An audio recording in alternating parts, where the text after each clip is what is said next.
teachers, I wanted to bring you a video about what ThinkCERCA looks like from a student's perspective.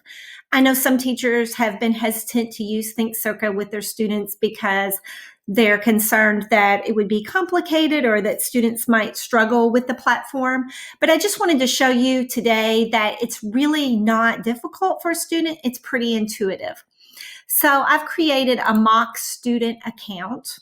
So I'm going to go in here as a student, and I logged in with my mock student account, who's Gunnar Aberly. As the teacher, I assigned him this lesson here. So I'm going to walk you through what it would look like for a student to go through an assignment.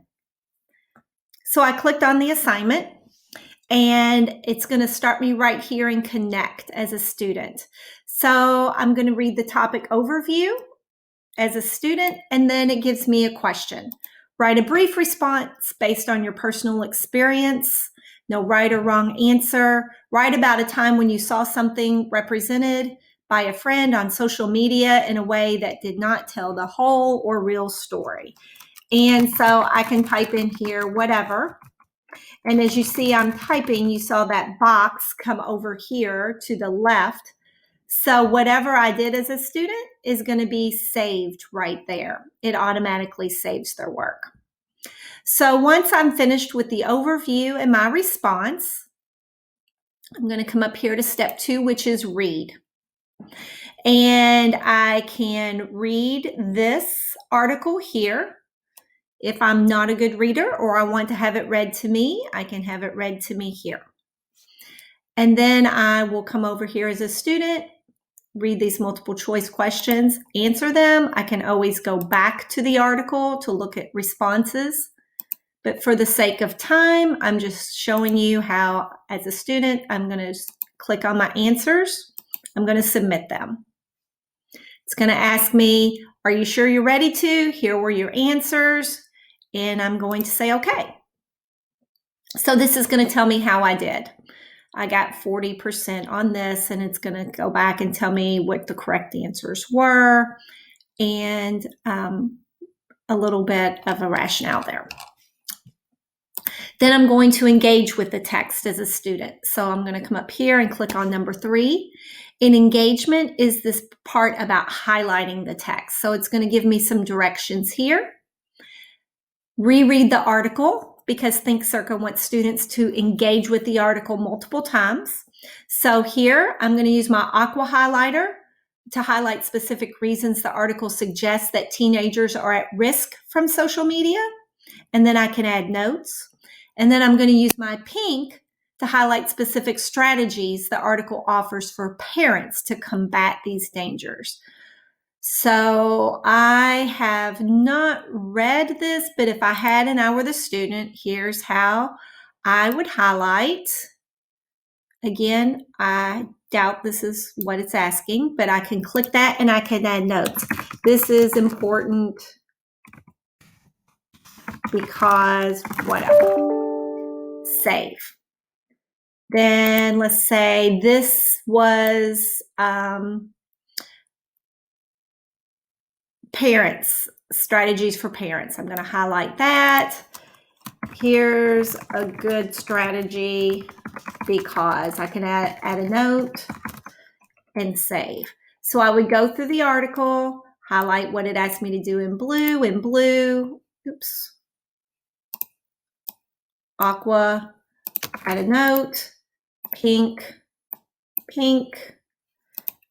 add a note,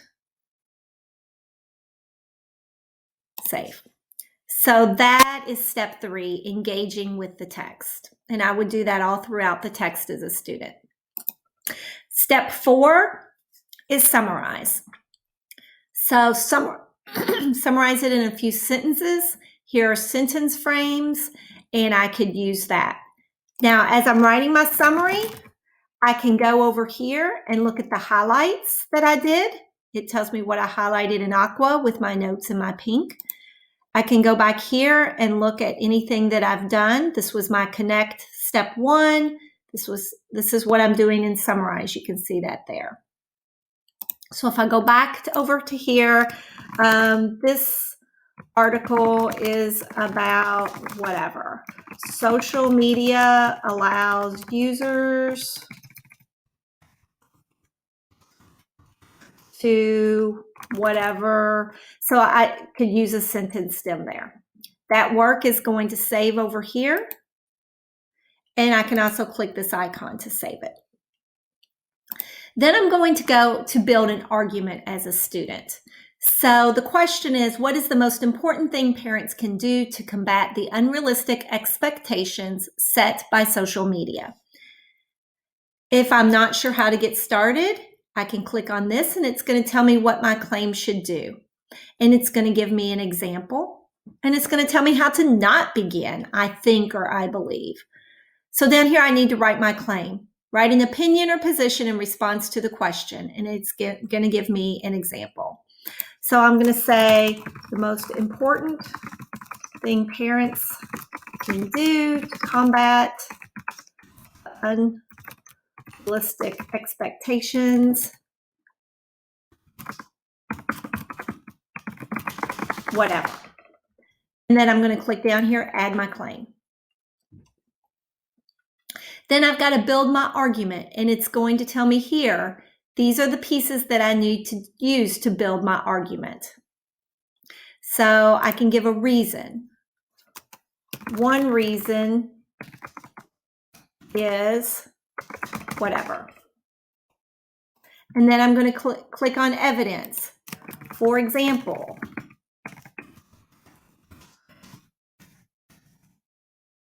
whatever that example is from the text. And then reasoning. I'm going to explain how that evidence connects back to my claim. This is relevant because whatever. And then finally, at some point, I'm going to give my counter argument.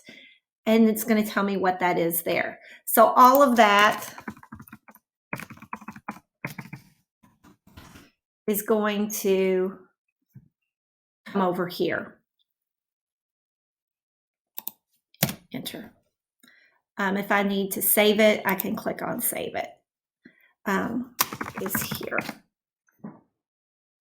And then if I want to add more, I can add more examples. And you see that when it goes and it saves over here.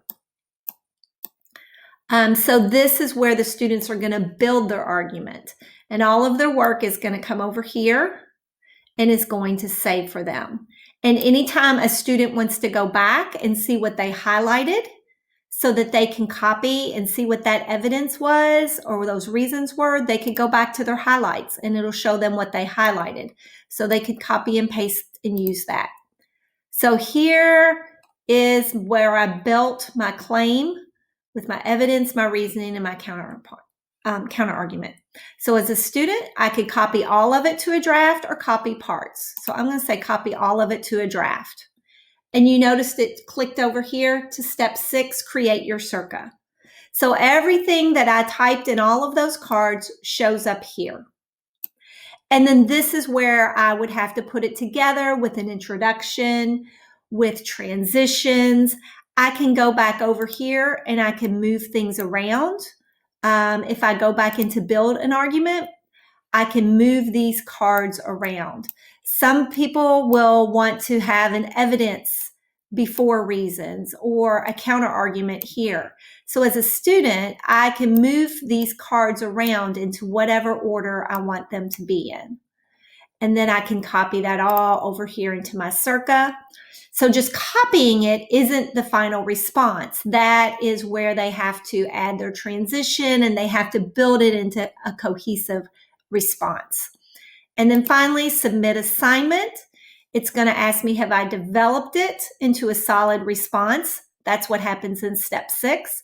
Have I used the rubric? As a student, if I've done all of that, I can say submit assignment, and then it is submitted to you as the teacher. So as you can see, it's pretty intuitive how a student can go through this CERCA process. And it's really something a student can do within a reasonable amount of time. So it's not unreasonable to assign students to complete a CERCA within 1 or 2 days, because it's not something that's undoable. Hopefully this has helped you to see how easy it is for students to create CERCAs and to go through the process. As always, if you have questions, you can email your grade level content lead or Kim at ThinkCERCA.com, and she's our representative who's always happy to help. Thanks so much. Hope this has been helpful.